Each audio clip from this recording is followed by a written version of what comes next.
Olá, pessoal! Então, seguindo, as nossas aulas, nós estamos no curso de Direito Administrativo 1, na unidade 2. A unidade 2 ela vai tratar da organização administrativa.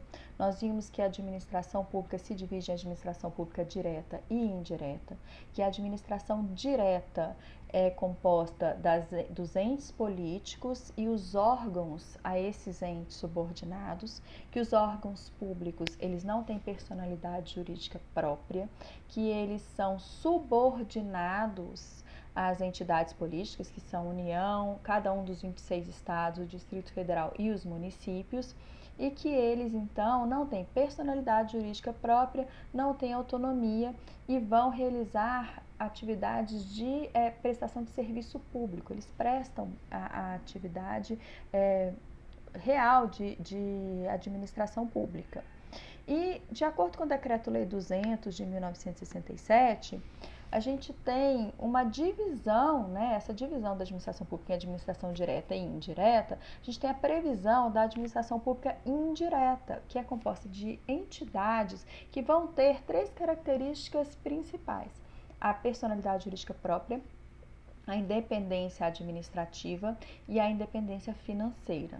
Então, quando a gente tem uma entidade, e eu estou usando esse nome de propósito, já, tá, gente? Órgãos são as unidades componentes da administração pública direta e entidades, as unidades componentes da administração pública indireta. Quando a gente tem, então, as entidades, todas elas, independente da forma de composição, que a gente vai passar a estudar agora, independente da personalidade jurídica que elas adotam, elas vão ter a personalidade jurídica própria, independente se é pública ou privada, e vão ter autonomia administrativa e autonomia financeira, tá? A administração pública indireta, então, é composta dessas entidades, como eu disse para vocês, que são descentralizadas, né? Por que a administração pública vai criar entidades descentralizadas com a administração pública indireta?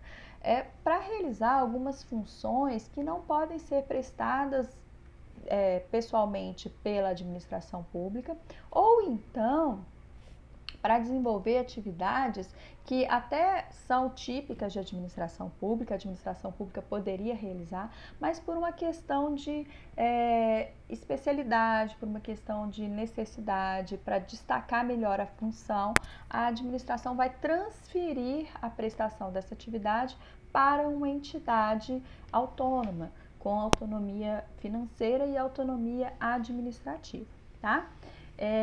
Então, hoje, a aula de hoje, a gente tem como objetivo analisar a administração indireta, começar a conhecer as entidades da administração pública indireta e as espécies de entidade com personalidade jurídica de direito público.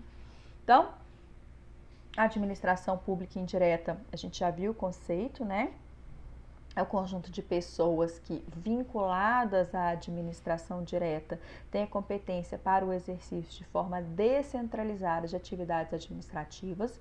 É importante a gente lembrar que, então, as entidades da administração pública indireta, elas são vinculadas. O que significa isso? Elas não são subordinadas. A vinculação, ela determina um controle por parte da administração direta, dos órgãos aos quais a entidade da administração direta vai ficar vinculada, vai fazer um controle finalístico dessa entidade, se ela está atendendo ao interesse para o qual ela foi criada, ao interesse público para o qual ela foi criada, ao objetivo para o qual ela foi criada, que está previsto lá na lei de instituição da entidade. Então, a administração indireta, ela vai ser criada para atender ao interesse público e ela vai se compor dessas entidades que podem ter natureza jurídica de direito público ou natureza jurídica de direito privado, dependendo da natureza, do regime jurídico da sua criação e da necessidade da sua criação. São pessoas jurídicas de direito público, de acordo com o Decreto-Lei 267, que é aquele decreto-lei que foi o definidor, né, o decreto que define a divisão da administração pública direta e indireta, e que foi recepcionado pela Constituição de 88, são pessoas jurídicas de direito público, então, as autarquias, as fundações públicas, e depois veio uma lei que acrescentou a esse rol, né, de entidades que compõem a administração pública indireta com personalidade jurídica de direito público, as associações públicas. As que têm personalidade jurídica de direito privado são as empresas públicas, a sociedade de economia mista e as fundações governamentais. Quais são, então, as entidades com personalidade jurídica que a gente vai estudar hoje? As de direito público. A gente vai começar a falar sobre as entidades de personalidade jurídica de direito público. Hoje nós vamos falar sobre as autarquias e vamos ver que essas autarquias têm características e que elas têm uma classificação doutrinária, tá? E a gente vai continuar a classificação doutrinária na próxima aula, que vai ser no dia 31, ok? Então, vamos lá. Administração pública, então, indireta, entidades com personalidade jurídica de direito público. Primeira, autarquia, então. As autarquias, gente, elas têm um conceito doutrinário que são pessoas jurídicas de direito público interno, pertencentes à administração pública indireta. Elas são criadas por lei específica para o exercício de atividades típicas de administração pública. Duas coisas que eu quero destacar aqui. Criadas por lei específica. Basta a lei, a gente já falou isso em aulas anteriores, mas eu queria confirmar isso aqui agora. Basta a lei para criar a entidade da administração pública indireta com personalidade jurídica de direito público. Então, uma autarquia, ela não precisa de registro na junta comercial, ela não precisa de registro no cartório constitutivo de pessoas jurídicas, porque basta a lei para que ela execute, né, a criação da autarquia. Então, ela é criada por lei e ela vai fazer atividades típicas de administração pública. O que significa isso? Significa, gente, que quando você vê uma autarquia, você não, a não ser que você veja a lei de instituição e veja, né, que ela é uma entidade com personalidade jurídica própria, você não tem como diferenciar, quando você vê a atividade sendo prestada, uma autarquia de um órgão público. A diferença da autarquia para o órgão público é que o órgão público não tem personalidade jurídica própria, né? Ele é subordinado à pessoa política ao qual ele faz parte, ele partilha da personalidade jurídica dessa pessoa política, mas as autarquias, elas vão prestar serviço típico de administração pública, elas vão ter uma semelhança, né, então, na sua função com um órgão público, aparência de órgão público, mas como elas foram criadas por lei com personalidade jurídica própria, com capacidade administrativa e capacidade financeira própria, elas não vão ser órgãos públicos, elas vão ser entidades autárquicas e vão pertencer à administração pública indireta, tá? A gente tem na lei, no Decreto-Lei 200 de 1967, lá no artigo 5º, inciso 1º, a gente vai ter o conceito legislativo de autarquia, que também eu vou falar com vocês, porque eu acho que ele acrescenta uma coisinha que não está no conceito doutrinário, que é o seguinte: fala em serviço autônomo, criado por lei, com personalidade jurídica, patrimônio e receita próprios, para executar atividades típicas da administração pública, que requeiram para seu melhor funcionamento gestão administrativa e financeira descentralizada. Então, olha, o conceito legislativo, ele explicou o motivo de se criar uma autarquia. Para realizar atividades típicas de administração pública que requeram para seu melhor funcionamento. Então, ele fala que a autarquia, ela vai deter essa atividade para a atividade ser prestada de forma melhor, mais eficiente, né? Para funcionar melhor, e que para funcionar melhor precisa ter uma gestão administrativa e financeira descentralizada, ou seja, tem que ter personalidade jurídica própria. A autarquia, então, ela vai realizar essa atividade típica de administração pública com autonomia. E quais são as características das autarquias, gente? Bom, elas são pessoas jurídicas de direito público. Outra coisa que o conceito legislativo, se vocês olharem lá no material que eu mandei, ele fala criada por lei com personalidade jurídica, patrimônio e receita próprios. Não fala que essa personalidade jurídica é de direito público, mas tá? A personalidade jurídica das autarquias é de direito público. Elas são todas criadas por lei. E se elas são criadas por lei, pessoal, princípio da simetria das formas. Criada por lei tem que ser extinta por lei, não pode ser extinta por ato administrativo, viu? Elas são dotadas de autonomia gerencial, orçamentária e patrimonial. É uma capacidade que elas têm, uma liberdade de gestão dos seus próprios assuntos que é intermediário.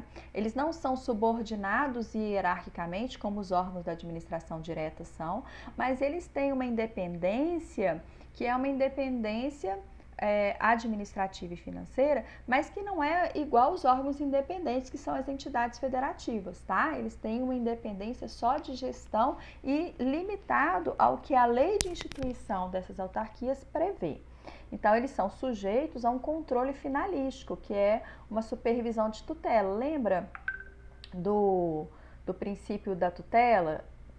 Do princípio da tutela, que é esse mesmo, que falava, né, que a administração pública direta vai fiscalizar a atuação das entidades da administração pública indireta para que essas entidades obedeçam ao objetivo para o qual foram criadas. Então, se elas fogem a esse objetivo, a gente tem a intervenção do órgão ao qual elas são vinculadas, porque esse órgão faz uma supervisão sobre essas entidades autárquicas. As autarquias nunca vão exercer atividade econômica, elas só podem desempenhar atividades típicas de administração pública, pessoal. Isso está previsto lá no artigo 5º, inciso 1º do Decreto-Lei 200 de 1967. E elas são imunes a impostos por força do artigo 150, parágrafo 2º da Constituição de 88, tá? Então, as autarquias também não pagam impostos. Os bens das autarquias são públicos, de acordo com o artigo 98 do Código Civil de 2002. Então, os bens das autarquias, eles são revestidos da mesma impenhorabilidade, inalienabilidade, imprescritibilidade que os bens dos órgãos. Os órgãos públicos, assim como os órgãos autárquicos, eles não podem sofrer usucapião, eles não vão pagar os débitos judiciais com penhora de bens. Então, vai ser igual acontece com os órgãos. As autarquias, elas praticam atos administrativos. Então, os atos praticados pelas autarquias também são dotados de presunção de legitimidade. Lembra da presunção de legitimidade dos atos administrativos? Então, tem exigibilidade, tem imperatividade, tem autoexecutoriedade. Os atos administrativos são comuns, né? Comumente praticados por órgãos, e eles são também, os órgãos das autarquias, considerados atos administrativos. As autarquias, elas celebram contratos administrativos, elas têm que obedecer à Lei 8666, então elas tanto têm que fazer licitação para compras e contratações, como seus contratos vão ter aquele regime privilegiado da Lei 8666, que quando eu falei para vocês, né, dos primacia do interesse público sobre o interesse privado, eu falei, olha, os contratos administrativos têm algumas prerrogativas, como a possibilidade de rever os contratos unilateralmente, como a impossibilidade de interromper o contrato mesmo se a administração pública parar de pagar. Então, as autarquias têm esses mesmos privilégios dos contratos administrativos feitos pelos órgãos, tá? O regime de contratação dos servidores autárquicos, dos servidores das autarquias, é o estatutário. Então, o agente que trabalha na autarquia, ele é servidor público também. E eles vão ter, né, que fazer concurso público e eles estão sujeitos à vedação da acumulação de cargos e funções públicas previstas na Constituição de 88. A Constituição de 88, ela proíbe a acumulação remunerada de cargos e empregos públicos, mas ela prevê um rol taxativo de exceções em que a acumulação é permitida, obviamente, se houver compatibilidade de horários. Então, quais que são essas exceções? 2 cargos de professor, um cargo de professor e um cargo técnico ou científico e 2 cargos ou empregos privativos de profissional de saúde. Então, os servidores das autarquias, eles se submetem a limite de acumulação de cargos com essas exceções apenas. Sim? As autarquias, elas vão ter esses servidores, os que fazem concursos públicos, no seu rol de pessoal. Agora, o dirigente, a pessoa que ocupa, né, o cargo de chefia nas autarquias, ele é um agente político, ele é indicado pela administração pública direta e vai ocupar um cargo de comissão, de livre provimento, livre nomeação, livre exoneração, tá? A responsabilidade das autarquias é direta. Elas respondem pelos danos causados aos administrados pelos seus agentes. Então, objetiva e direta essa responsabilidade, só que quem vai ser acionado aqui é a própria entidade autárquica. É diferente do órgão público. Quando o órgão público causa um dano ao administrado, quem vai ser responsabilizado é o ente político. Então, vocês lembram quando eu falei dos órgãos públicos, que eu falei assim, olha, a Polícia Militar é um órgão público. Se uma viatura da Polícia Militar perseguindo um bandido, bandido é ótimo, né? Mas ela fazendo uma perseguição policial, ela bate no seu carro e te causa um prejuízo, o que acontece com a Polícia Militar? Ela que responde ou você vai entrar na justiça para cobrar os danos causados pelo veículo da polícia contra a polícia ou contra o Estado de Minas Gerais? A polícia é órgão do Estado de Minas Gerais, Polícia Militar de Minas Gerais. Você vai entrar contra o Estado de Minas Gerais. Agora, se é uma ambulância do IPSENG, IPSENG é uma autarquia do Estado de Minas Gerais, pertencente à administração pública indireta do Estado de Minas Gerais. Se uma ambulância do IPSENG é quem está levando um paciente, né, com urgência e avança o sinal e bate no seu carro, quem responde é o IPSENG. Você vai entrar na justiça contra o IPSENG e não contra o Estado de Minas Gerais. Você só vai cobrar do Estado de Minas Gerais, você só vai cobrar da entidade federativa subsidiariamente se a autarquia não tiver recursos para arcar com essa responsabilidade. Tá? Então, a responsabilidade das autarquias, como elas têm personalidade jurídica própria, é uma responsabilidade delas mesmo, né? Pessoal, objetiva. Elas não precisam acionar, elas não vão ser acionadas as entidades federativas. As autarquias, elas possuem todas as prerrogativas excepcionais da Fazenda Pública, que são prazo em dobro para contestar e para recorrer, o dever de intimação pessoal, pagamento dos seus débitos com sistema precatórios. Fiquem de olho nos livros que vocês forem estudar, porque o novo Código de Processo Civil, eu acho até que eu já falei isso em sala com vocês, ele alterou, antes era prazo em dobro para recorrer, em quádruplo para contestar. O novo Código de Processo Civil equiparou esses prazos, é dobro. Se vocês virem lá um prazo quádruplo para contestar, tá errado, tá ultrapassado, né? É dobro, tá? É dobro para contestar e dobro para recorrer. Só uma parte que eu fiz aqui. Então, as autarquias, elas possuem essas prerrogativas da Fazenda Pública. Elas sofrem controle do Tribunal de Contas, porque pertence à administração pública indireta, e elas então vão ter essa semelhança muito grande com os órgãos públicos quanto às suas características. A diferença é que elas têm autonomia administrativa e financeira decorrente da sua personalidade jurídica própria. As autarquias, gente, elas são classificadas pela doutrina em algumas espécies de autarquias que nós vamos passar a discutir agora. A gente tem, a primeira espécie de autarquia que a gente analisa são as autarquias que a gente chama de autarquias administrativas ou de serviço. As autarquias administrativas ou de serviço nada mais são que as autarquias comuns. A gente tem nas autarquias administrativas ou de serviço, regime jurídico ordinário dessa pessoa jurídica. São autarquias normais, comuns. Exemplo, INSS, que é uma autarquia previdenciária, chama Instituto Nacional de Seguro Social, né, a sigla INSS. A gente tem o IBAMA, que é o Instituto Brasileiro do Meio Ambiente e dos Recursos Naturais Renováveis. A gente tem o INCRA, que é o Instituto Nacional de Colonização e Reforma Agrária. Então, todas as características que eu falei até agora sobre as autarquias, elas são aplicáveis às autarquias administrativas ou de serviço. Segundo a classificação doutrinária, a gente tem as autarquias de regime especial. Não existe na lei a definição do que é uma autarquia de regime especial. Então, o que a gente vai considerar uma autarquia de regime especial? A gente tem uma análise feita também pela doutrina que comparou todas as regras cabíveis, né, nas instituições das autarquias administrativas ou de serviço, comparou as leis instituidoras das autarquias comuns de serviço e comparou as autarquias de regime especial.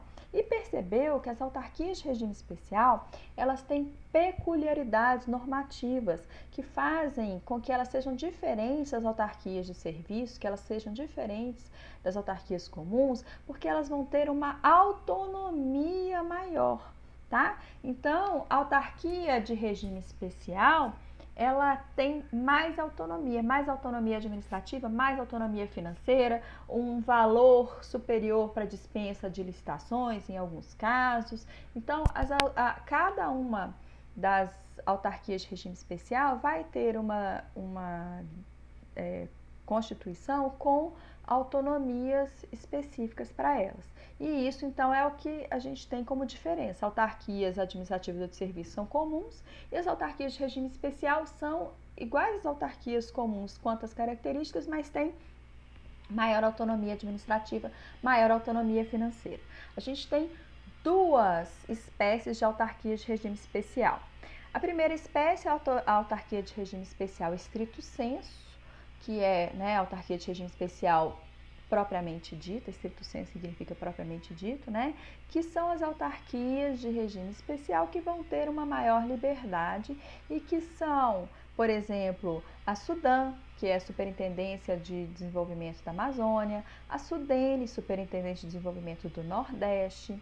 A gente tem o Banco Central, Bacen, é uma autarquia administrativa e financeira de regime especial. Cuidado, hein, gente, o Banco Central, por ele chamar banco, ele dá a gente uma ideia, né, de que ele seria uma entidade bancária. Não é.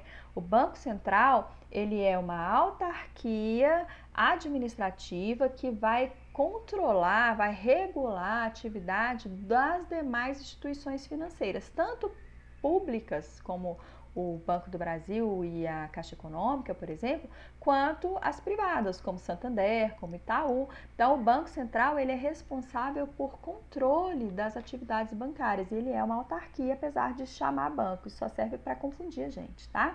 E quando a gente tem que dar um exemplo de autarquias de regime especial e a gente está na dúvida, lembrem sempre que as universidades públicas são autarquias de regime especial estrito sensu, todas.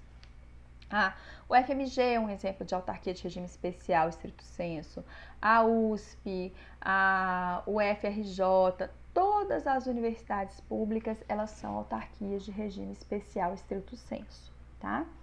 E a segunda espécie de autarquia de regime especial que a gente vai analisar hoje é a autarquia de regime especial do tipo agência reguladora. Elas são autarquias de controle, tá? Elas são, por exemplo, a ANEEL, a Anatel. As autarquias, agências reguladoras, elas foram criadas, elas são autarquias de regime especial, que têm a função de regular a prestação de serviços públicos, de organizar e fiscalizar os serviços, e esses serviços, eles são serviços que antes eram prestados pela própria administração pública e que passaram a ser prestados por concessionárias ou permissionárias de serviço público. Por que as agências reguladoras fiscalizam esse serviço? O objetivo delas é garantir o direito do usuário a um serviço público de qualidade, ao princípio, né, da continuidade do serviço público. Não tem interrupção desse serviço. Então, a autarquia de regime especial, a agência reguladora, ela não é diferente da autarquia tradicional, a não ser porque ela tem uma maior autonomia administrativa e financeira, como a autarquia de regime especial estrito sensu, e além disso, ela tem 3 características que a gente tem que analisar, que eu vou analisar com vocês daqui a pouquinho, que são o mandato fixo dos diretores, a eleição, né, dos diretores, a nomeação deles sem a possibilidade de exoneração pelo prazo de mandato, e uma outra coisa que chama quarentena, que depois que eles saem do cargo, eles não podem exercer funções dentro do mesmo âmbito de atuação das agências. Daqui a pouquinho eu falo melhor sobre isso com vocês, tá bem? Primeiro eu quero falar sobre o nascimento das agências reguladoras. O que aconteceu?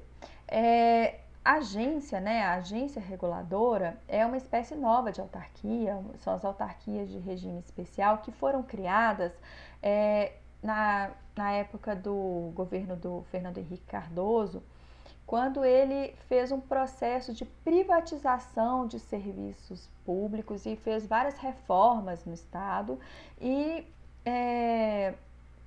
ele transferiu determinadas atividades que eram exercidas pelo Estado para o setor privado. Quais foram essas atividades? Foram atividades de telecomunicação, fornecimento de energia elétrica, exploração de algumas atividades como petróleo, petróleo e gás natural. Então, ele retirou a prestação direta desses serviços, porque o Estado estava muito burocrático, estava muito inchado, a máquina pública estava custando muito caro, e aí ele fez essa privatização, mas como são serviços de interesse público, são serviços que são serviços públicos de necessidade, o Estado não podia deixar de intervir nesses serviços. Então, ele resolveu regular e fiscalizar, e para isso que ele criou as agências reguladoras.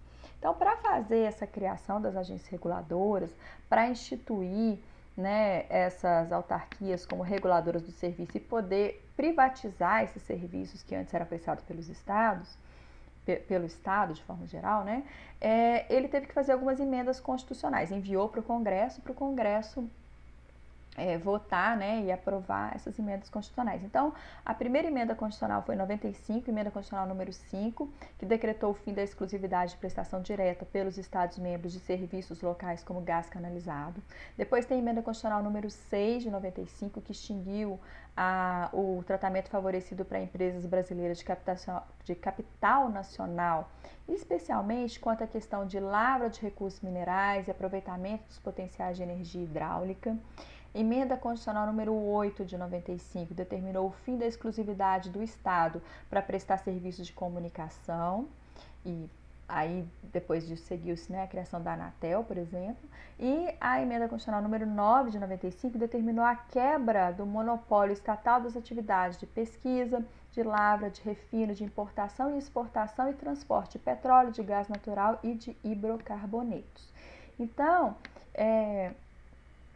as emendas número 9 e 10 ainda falam que na determinação da criação de órgãos reguladores dos setores de telecomunicação e do petróleo. Então, a gente tem essas emendas, né,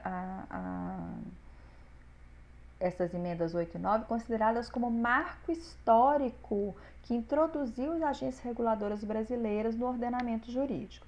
Então, as agências reguladoras têm natureza jurídica de autarquias de regime especial. Essas agências reguladoras, elas possuem todas as características das autarquias comuns, mas têm maior liberdade e tem aquelas 3 peculiaridades que agora a gente vai tratar aqui. Primeira, dirigentes estáveis. Ao contrário das autarquias comuns, que os dirigentes, eles não são servidores, eles ocupam cargos em comissão de livre nomeação e de livre exoneração pelo Poder Executivo. Os dirigentes das agências reguladoras, eles são impedidos de serem exonerados livremente. Está lá no artigo 9º da Lei 9.986. A perda do cargo do dirigente da agência reguladora só pode acontecer ou porque acabou o mandato, né? Então, se acabou o mandato, eles vão poder sair, ou por renúncia, se eles não quiserem mais ficar no cargo, eles vão permanecer eles não vão poder ser obrigados a permanecer, por sentença judicial transitada em julgado. Então, se eles tiverem cometido irregularidade e não puderem mais exercer tecnicamente suas funções, eles vão ter, então, a sentença judicial transitada em julgado determinando que eles saiam do cargo. Fora isso, eles ficam no cargo enquanto durar o mandato, tá? E esses mandatos, segundo a característica, são fixos. O dirigente permanece na função por esse prazo, e ele vai se desligar automaticamente quando terminar o mandato. Qual que é o prazo de mandato? Ele varia de acordo com a entidade, tá? 3 anos para a Anvisa e para a ANS, 4 anos para a ANEEL, a ANP, ANA, a NTT, ANTAC e Ancine, e só a Anatel tem 5 anos de prazo de mandato. Não precisa decorar exatamente esses prazos de mandato. Eu, por exemplo, não vou cobrar prazo de mandato na prova. Agora, se eu for fazer um concurso específico, de uma agência reguladora, você tem que saber qual que é o prazo de mandato da agência, que provavelmente vai ser cobrado de vocês, tá? Quarentena. O dirigente da agência, ele vai ficar por um período de 4 meses contados da exoneração ou do término do mandato, durante o qual ele não pode exercer, ele não pode fazer nenhuma atividade no setor que é regulado pela agência da qual ele era dirigente. Então, isso é chamado de quarentena. E a quarentena dessas pessoas, que ocuparam o cargo de dirigente das agências reguladoras, ela dura 4 meses. Então, a gente fala que é uma quarentena temporária. Ela é remunerada. É coisa do Brasil, né? O ex-dirigente fica 4 meses afastado, sem poder realizar atividade no mesmo âmbito de atuação da agência que ele ocupou a dirigência, mas ele fica recebendo salário. Então, ele fica à toa recebendo salário.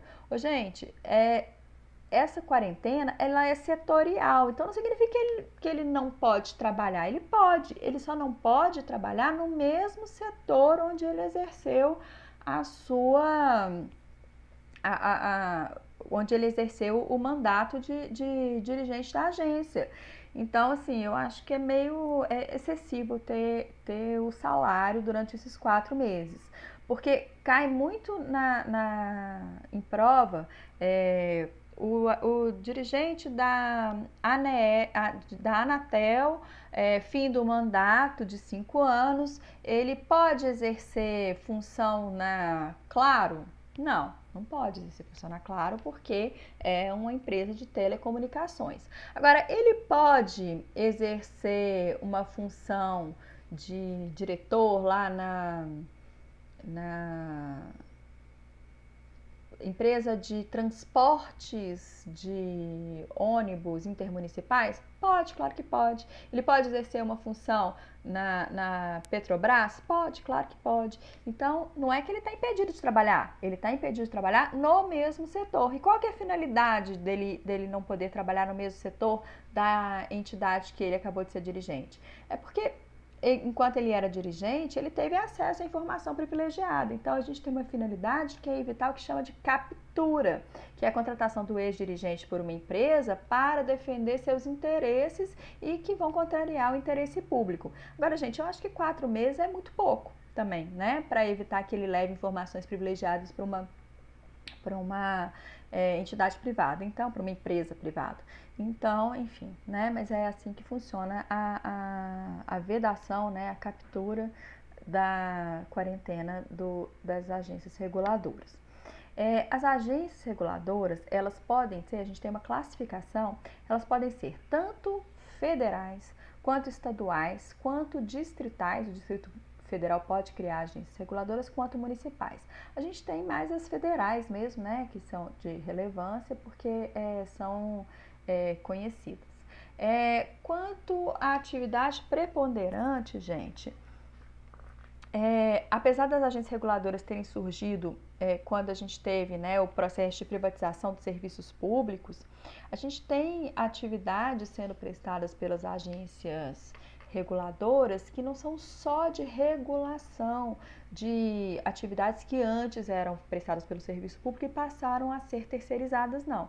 Tá? Então, a gente tem agências que fazem serviços públicos propriamente ditos, de fiscalização e disciplina dos serviços que eram prestados pelo poder público e agora são prestados por empresas particulares, como é o caso da ANEEL, que é a Agência Nacional de Energia Elétrica, a Anatel, que é a Agência Nacional de Telecomunicações, a NTT, a Agência Nacional de Transportes Terrestres, que é tanto rodoviário quanto ferroviário, a ANTAC, que é a Agência Nacional de Transportes Aquaviários, a ANAC, que é a Agência Nacional de Aviação Civil. A gente tem agências que fazem atividade do poder de polícia, agências de polícia que fazem fiscalização sobre o exercício de atividade econômica, por exemplo, a ANS, que é a Agência Nacional de Saúde Suplementar, e a Anvisa. Essas, por exemplo, vão fazer fiscalização sobre o exercício de uma atividade que não era exclusividade do poder público, né? A Anvisa, ela vai em bares, em restaurantes e fiscaliza as atividades para ver se não estão oferecendo risco à saúde da população, mas não necessariamente esses bares e restaurantes, aliás, nunca foram prestados pelo serviço público.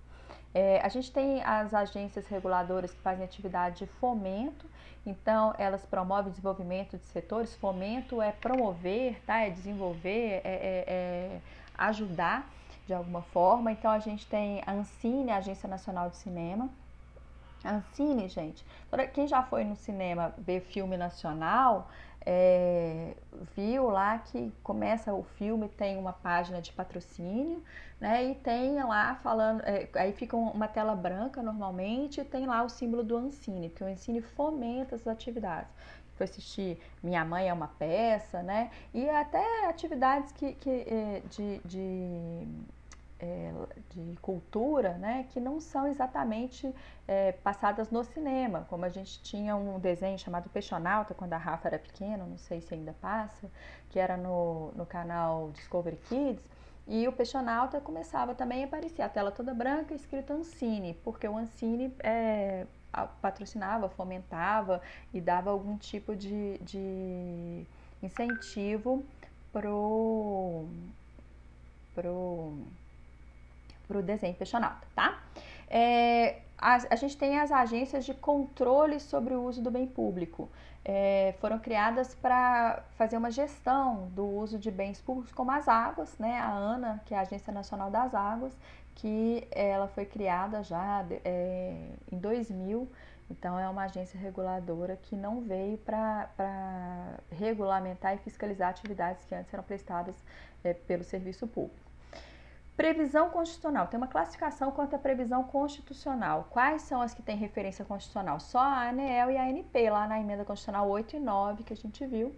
E as sem referência constitucional são todas as demais. Todas as entidades, agências reguladoras criadas por lei que não foram citadas, né, que não foram referenciadas na Constituição Federal de 88.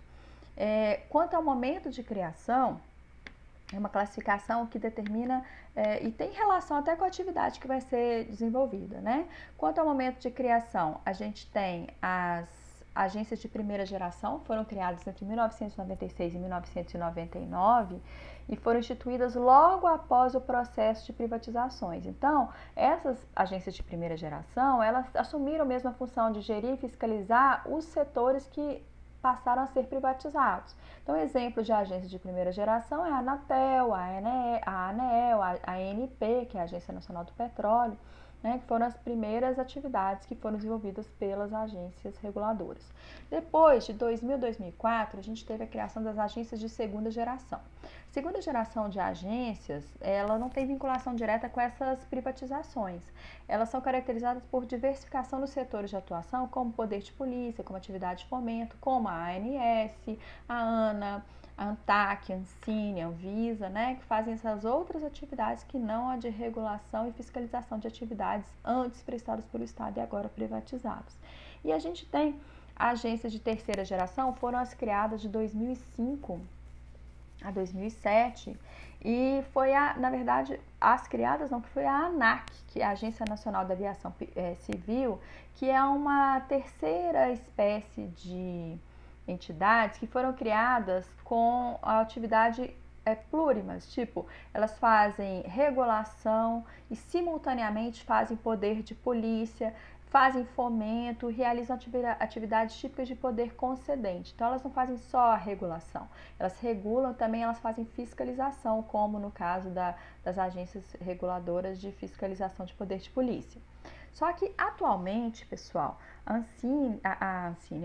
a ANAC foi uma das agências que deu muito problema, porque a gente passou aquelas crises, né, dos controladores de voo.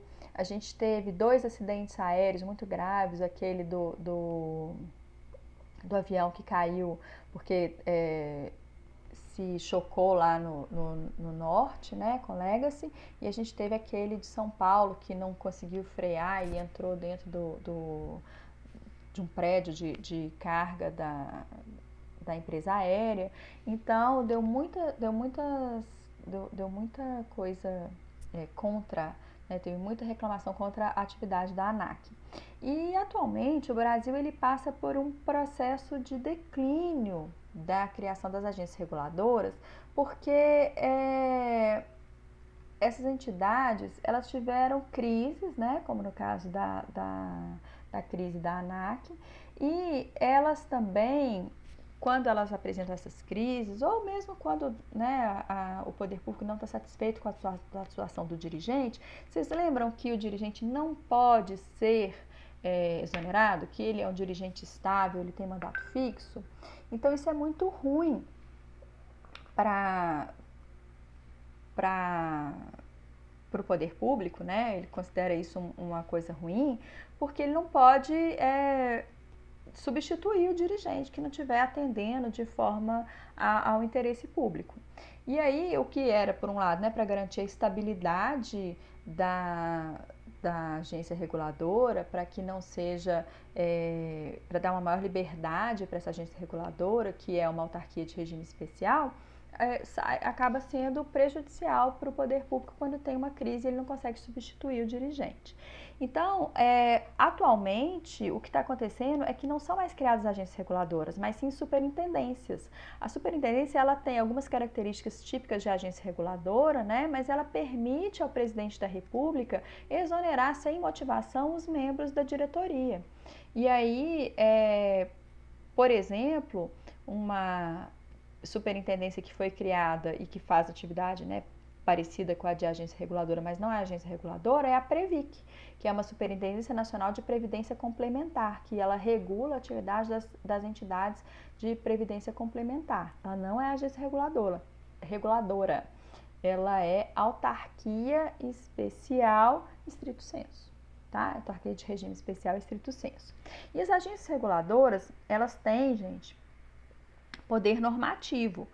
Só que o poder normativo dessas agências reguladoras, né, a atividade delas, é uma competência para estabelecer regras e disciplinar os setores que elas atuam, subordinada à lei. Então, elas têm que obedecer, elas têm que cumprir o princípio da legalidade, uma vez que esses atos que elas vão expedir, né? São atos normativos, mas são inferiores à lei dentro da estrutura do ordenamento jurídico.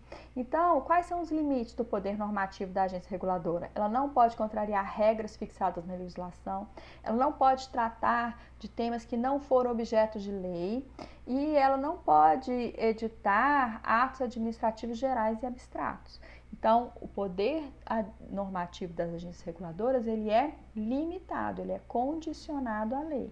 O ato administrativo, mesmo da agência reguladora, ele é subordinado à existência de lei prévia, né, como todo ato administrativo. Só pode ser praticado se houver lei prévia estabelecendo a sua execução, a sua edição.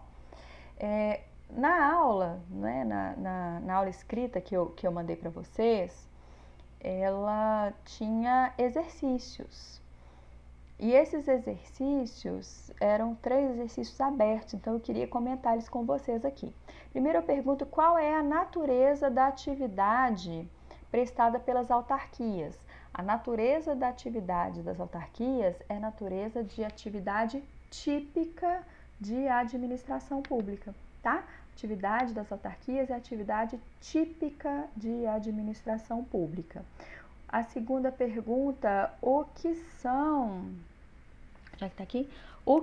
autarquias de regime especial?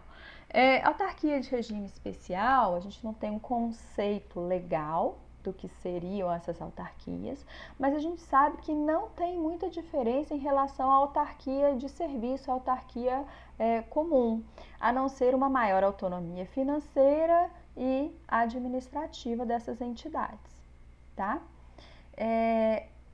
Terceira pergunta, autarquias podem ter objetivos comerciais de intervenção na atividade econômica? A autarquia pode fazer atividade econômica, gente? Não pode, tá? É vedado. A autarquia só pode fazer atividade típica de administração pública. Então, é vedado que elas realizem atividade com objetivos comerciais. Então, hoje, né, a aula de hoje era sobre esses pontos. Na próxima aula, a gente vai continuar a classificação das autarquias e eu vou começar falando sobre as autarquias corporativas, tá? Até mais, pessoal, e até a próxima aula.